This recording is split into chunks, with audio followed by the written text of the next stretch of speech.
Item ಯಾವುದೇ ಇರಲಿ try ಮಾಡಿ ಆಚಿ ಚಿಕನ್ ಮಸಾಲಾ. ಬಂಕಿಂ ಚಂದ್ರ ಚಟರ್ಜಿ ಅವರ ವಂದೇ ಮಾತರಂ ಗೀತೆಯ ವಿವಾದ ಇವತ್ತು ನೆನ್ನೆದಲ್ಲ, ದಶಕಗಳ ಇತಿಹಾಸ ಇದೆ. ಆರಂಭದ 2 ಸ್ಟ್ಯಾನ್ಸಾ ಅಥವಾ ಪ್ಯಾರಾಗಳು ಬಹಳ ಸೌಮ್ಯದಾಯಕವಾಗಿದೆ. ಹೋಗ್ತಾ ಹೋಗ್ತಾ ಹೋಗ್ತಾ 3ರಿಂದ 6 ತನಕ ಅಥವಾ ಕೊನೆ ತನಕ ಒಂದು ಸಮುದಾಯವನ್ನ ಕದಡಿಸಬಹುದು ಅಥವಾ ಅವರಿಗೆ ಅದನ್ನು ಒಪ್ಕೊಳ್ಳೋಕೆ ಸಾಧ್ಯ ಆಗದೆ ಇರಬಹುದು ಅಂತ ತೆಗೆದುಕೊಂಡಂತಹ ನಿರ್ಧಾರ, ಆರಂಭದ 2 ಪ್ಯಾರಾಗಳು ಮಾತ್ರ ಇರಲಿ ಅಂತ ತಗೊಂಡಂತಹ ನಿರ್ಧಾರ ಇವತ್ತಿಗೂ ಕೂಡ ವಿವಾದದ ಚರ್ಚೆಯಲ್ಲಿದೆ. ಸೊ ಹಾಗಾದ್ರೆ ಈಗ ಹೊಸ ಅಪ್ಡೇಟ್ ಇದರಲ್ಲಿ ಏನು ಚರ್ಚೆ ಆಯಿತು, ಇದ್ರ ಬಗ್ಗೆ ನಾವು ಡಿಬೇಟನ್ನು ನೋಡ್ತಾ ಹೋಗೋಣ. ಇನ್ನು ಮುಂದೆ ಜನಗಣ ಮನದ ಜೊತೆ ವಂದೇ ಮಾತರಂ ಕೂಡ ಕಡ್ಡಾಯ ಅಂತ ಇದ್ದಾರೆ. ಅಂದ್ರೆ ಜನಗಣ ಮನದಂತೆಯೇ ರಾಷ್ಟ್ರೀಯ ಗೀತೆಗೂ ಸಮಾನ ಸ್ಥಾನ ಸಿಗಬೇಕು ಅಂತ. ಸ್ವಾತಂತ್ರ್ಯ ಸಂಗ್ರಾಮದಲ್ಲಿ ಕಿಚ್ಚು ಹಚ್ಚಿದ ವಂದೇ ಮಾತರಂಗೆ ಮಹತ್ವದ ಗೌರವ. ವಂದೇ ಮಾತರಂ ಗೀತೆಯ 6 ಚರಣಗಳನ್ನ ಇನ್ನು ಮುಂದೆ ಹೇಳಬೇಕು ಅಂತ ಕಡ್ಡಾಯ ಮಾಡ್ತಾ ಇದ್ದಾರೆ. ಹೊಸ ಮಾರ್ಗಸೂಚಿ ಪ್ರಕಟ ಆಗಿದೆ. ಕಾಂಗ್ರೆಸ್ ಕೈಬಿಟ್ಟಿದ್ದ ಚರಣಗಳ ಸೇರ್ಪಡೆಗೆ ಮುಂದಾಗ್ತಾ ಇದ್ದಾರೆ, ಮರು ಸೇರ್ಪಡೆಗೆ. ಸೊ ಈಗ ವಿವಾದ ಮತ್ತು ಹೊಸ ದಂಗಲ್ಗಳು ಆರಂಭ ಆಗುತ್ತಾ ಅನ್ನೋದು ಪ್ರಶ್ನೆ.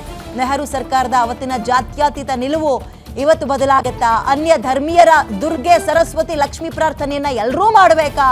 ಬಿಜೆಪಿ ಮತ್ತು ಕಾಂಗ್ರೆಸ್ ನಡುವೆ ಮತ್ತೆ ಸಂಘರ್ಷಕ್ಕೆ ಇದು ನಾಂದಿ ಆಡಬಹುದಾ? ರಾಷ್ಟ್ರೀಯ ಗೌರವ ಮತ್ತು ಧಾರ್ಮಿಕ ಭಾವನೆಗಳ ನಡುವಿನ ಹಗ್ಗಜಗ್ಗಾಟ ಕಾರಣವಾಗಬಹುದಾ? ಹೀಗೆ ಹಲವು ಪ್ರಶ್ನೆಗಳು ಈಗ ಹೇಳ್ತಾ ಇದೆ.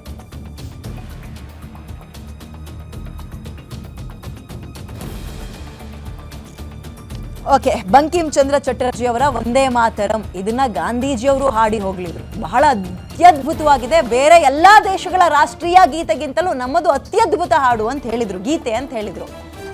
ಬರ್ತಾ ಬರ್ತಾ ಬರ್ತಾ ಅದೇ ಒಂದು ಧರ್ಮಕ್ಕೆ ಅದು ಮುಜುಗರವನ್ನ ಅಥವಾ ನೋವನ್ನ, ಅಸಮಾಧಾನವನ್ನ ಉಂಟು ಮಾಡಬಹುದು ಅನ್ನೋ ಕಾರಣಕ್ಕೆ 4 ಪ್ಯಾರಾಗಳನ್ನ, ಶಿರಭಾಗ ಮಾತ್ರ ಇರಲಿ, ಉಳಿದಂತೆ ಎಲ್ಲವನ್ನೂ ಕತ್ತರಿಸೋಣ ಅಂದ್ಕೊಂಡು ಕಟ್ ಮಾಡಿ ಹಾಕಿದ್ರು. 2 ಮಾತ್ರ ಇತ್ತು.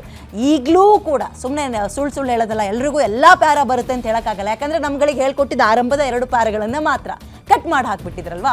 ಬಟ್ ಈಗ ಚರ್ಚೆಗೆ ಬರ್ತಾ ಇರೋದು ಏನು ಅಂದರೆ, ಜನಗಣ ಮನದಂತೆಯೇ ಇದಕ್ಕೂ ಕೂಡ ಸಮಾನ ಸ್ಥಾನ ಸಿಗಬೇಕು. ಆ್ಯಂಡ್ ಜನಗಣ ಮನ ಹೇಳೋಕ್ಕಿಂತ ಮುಂಚೆಯೇ ಇದಕ್ಕೆ ಒಂದು ಅತ್ಯಧಿಕ ಸ್ಥಾನವನ್ನು ಕೊಟ್ಟು ಇದರಿಂದಲೇ ಆರಂಭ ಇದರಿಂದಲೇ ಆಗಬೇಕು. ಆ್ಯಂಡ್ 2 ಪ್ಯಾರಕ್ಕೆ ಮಾತ್ರ ಸೀಮಿತ ಆಗೋದು ಬೇಡ. ಇದನ್ನೇನು ಬರೆದ್ರು 6 ಪ್ಯಾರಾಗಳು ಅಷ್ಟೂ ಕೂಡ ಇನ್ನು ಮುಂದಕ್ಕೆ ಬರಬೇಕು ಅಂತ ಈಗ ವಾದ ಶುರುವಾಗಿದೆ. ಇದಕ್ಕೆ ಕಾಂಗ್ರೆಸ್ನವರು ಮಾಸ್ಟರ್ ಡಿಸ್ಟೋರಿಯನ್, ಇತಿಹಾಸವನ್ನು ವಿಕೃತಪಡಿಸುವಂತಹ ನಾಯಕ ಅಂದರೆ ಅದು ಮೋದಿ ಅಂತ ಕಾಲೆಳಿತಾ ಇದ್ದಾರೆ. ವಿವಾದ ಕೂಡ ಇವತ್ತು ನೆನ್ನೆದಲ್ಲ. ಆ್ಯಂಡ್ ಈಗ ಅದನ್ನು ಮರು ಸೇರ್ಪಡೆ ಮಾಡ್ತೀವಿ, ಆಗಿರುವಂತಹ ಎಡವಟ್ಟನ್ನು ಈಗ ನಾವು ಸರಿ ಮಾಡ್ತೀವಿ, ಕಾಲ ಈಗಲೂ ಏನು ಮಿಂಚಿ ಹೋಗಿಲ್ಲ ಅಂತ ಬಿಜೆಪಿಯ ವಾದ.